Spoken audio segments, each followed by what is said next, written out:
There are 13 moons in the tree calendar used by the Black Mountain Druid Order. The previous video discussed how these are calculated. For further information, you can also visit our website at blackmountaindruidorder.com. The origins of the tree calendar are somewhat controversial. Robert Graves, the author of the book The White Goddess, claims to have discovered a code in Welsh bardic poetry that helped him to derive the calendar. Graves claimed that his derivation of the tree calendar had its origins in ancient Druidry and the bardic tradition, but most scholars doubt this. I prefer to think that the origins of the calendar are irrelevant as long as it has utility for us now. Many pagans throughout the world use Graves' version of the calendar today because of its elegance and utility, and we do too for that same reason. Each month of the tree calendar is associated with a tree or another plant. A horoscope can be constructed by listing the properties of each tree in the calendar. The tree or plant associated with your birth month would be your birth tree. One of the exercises for the Deepen path of Druidry in the Black Mountain Druid Order is to spend a year and a day learning about a tree or a plant. Usually you would spend this time period in learning about your birth tree, but for those living in urban or suburban environments, finding a birth tree can be challenging. If you're fortunate enough to have access to a birth tree, you may wish to use it for your period of study. If not, you can select another tree. It may also be that when you find your birth tree, it doesn't quite resonate with you. That's okay too. Many druids, including druids of the Black Mountain Druid Order, believe in reincarnation, and it would be arbitrary to focus on the date of your birth in this life if you've lived multiple lives prior to this one. If you find that your birth tree doesn't really fit you, then select one that you feel more comfortable with. Once you've found a tree that you're ready to work with, you'll need to actually find one of these trees near your home. This tree should be located in a place that would make it convenient to visit at least once a week. You may be fortunate enough to have such a tree in your backyard. If not, maybe you can find one at a local park. In the previous video, we reviewed the dates that the tree calendar covers. In this video, we're going to talk a bit about what each of these moons means for people born into them. The dates given here are for non-leap years in the Northern Hemisphere. If you were born in a leap year, or if you were born in the Southern Hemisphere, visit the Black Mountain Druid Order website for further information. December 13th to January 19th is the Birch Moon. Its aspect is feminine. This is a moon of beginnings, purification, and inception. The white of the birch's bark symbolizes purity and the goddess Briad. This month also symbolizes the protection of children. Birch people are creative and compassionate.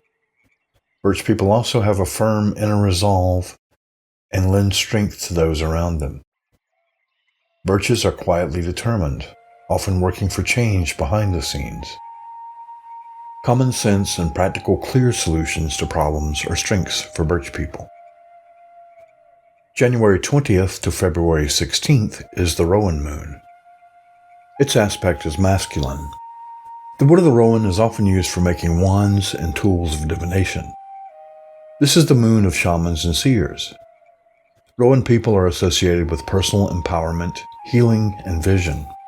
Rowan people have a keen sense of intuition.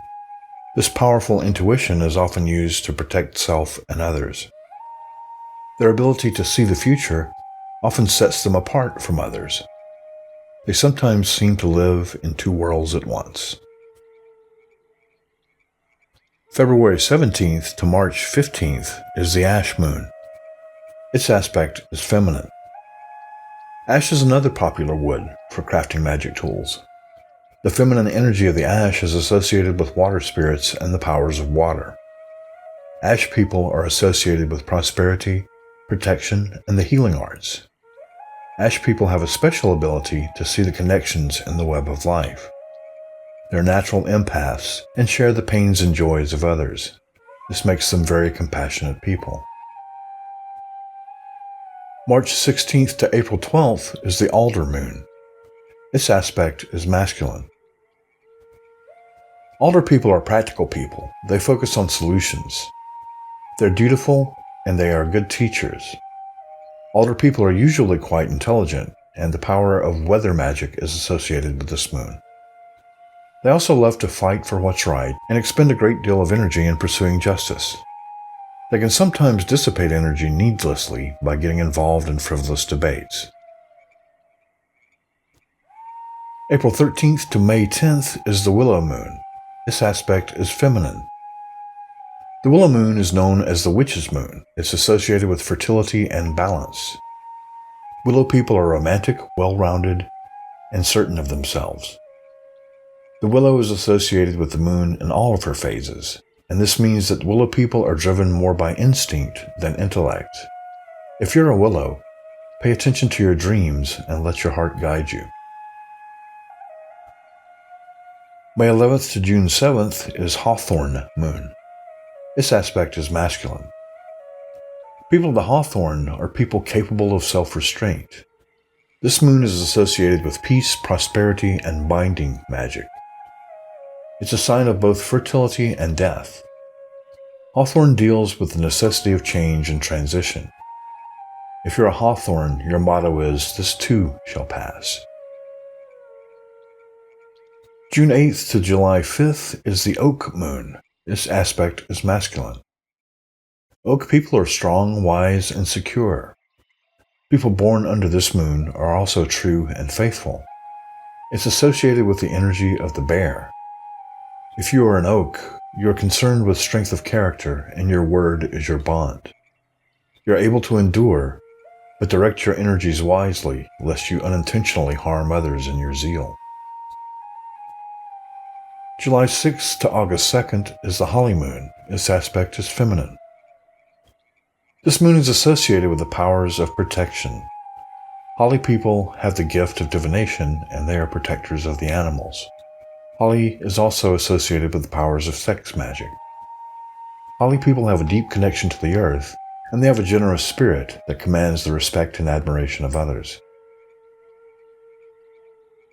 August 3rd to August 30th is the Hazel Moon. This aspect is feminine. This is the moon of the wise. It's associated with the wisdom of the elders. People of the Hazel are said to be good at spirit contact and at manifesting their desires. If you're a Hazel, the gift of persuasion is yours. You have the ability to help others to see things your way and to resolve conflicts. Moderate this gift by only giving advice when it's been asked for. August 31st to September 27th is the Vine Moon. This aspect is androgynous. Vine people are people who know how to celebrate. This moon is sacred to Breed and is associated with spirituality, dream magic, and inspiration. Vine people are courageous people. They're also very sociable and have the gift of reading the thoughts and emotions of others. If you're a vine, you're able to restore balance to most situations by smoothing over ruffled feathers and finding a common solution. September 28th to October 25th is Ivy Moon. This aspect is masculine. Ivy people tend to be resilient and adaptive. They thrive in most situations. They're also very cooperative people and natural peacemakers. If you're an Ivy, you have a talent for advancing your own personal agenda. Moderate this gift by being considerate of others when advancing your plans. October 26th to November 22nd is the Reed or the Elm Moon. Its aspect is feminine. Reed or elm energy is associated with the hearth and the home. Elm people are protectors of the family and speakers of truth. They keep the home fires burning. They often have hidden secret strengths that even they may not be aware of. They also have secret motivations. If you are a reed or an elm, use your ability to figure things out wisely and don't overstep your boundaries. November 23rd to December 20th is the Elder Moon. This aspect is masculine. Elder people are good at managing negative energies. This is their power of healing.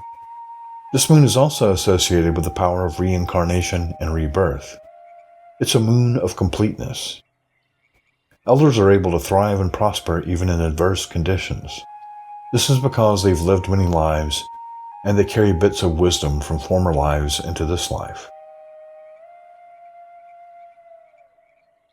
So, did you learn about yourself by going through the chart? Let's talk a bit now about developing a relationship with your tree. To begin exploring the wealth of knowledge to be gained from the trees and plants of the Ogham, you start by selecting a tree to spend a year and a day with. This tree can be your birth tree, or any other tree that you feel drawn to. This should be a tree that you have a strong relationship with. If you haven't developed a relationship with a tree, go out into the woods, preferably in the spring of the year, and select one that seems to call to you. Spend a year cultivating a relationship with that tree. Sit under its branches in the shade while meditating. Study its leaves, its branches, its roots, and its bark. Research the folklore associated with your tree. Are there any medicinal uses for your tree? Does your tree have any magical uses? How is your tree like you? How is it different? What strengths does your tree have that you find lacking in yourself? What strengths do you possess that your tree does not? What can you learn about yourself from studying your tree? As you learn about your tree, don't forget to bring it gifts from time to time. Talk to your tree and listen for a reply. Don't expect answers in words. Listen with your heart and with your spirit. Spend the entire year and a day learning from your tree and befriending it. You should get to know your tree in all seasons. Watch how it changes from season to season. Know its moods and its habits. Know its needs and its gifts. Become an expert on your tree. According to Julius Caesar, Druids studied for a period of 20 years. Not counting the vowels, there are 20 letters in the Ogham alphabet. So if you spend a year studying each one of the trees or plants associated with the consonants of the Ogham, you'd have studied for the same length of time as ancient Druids. Coincidence? What do you think?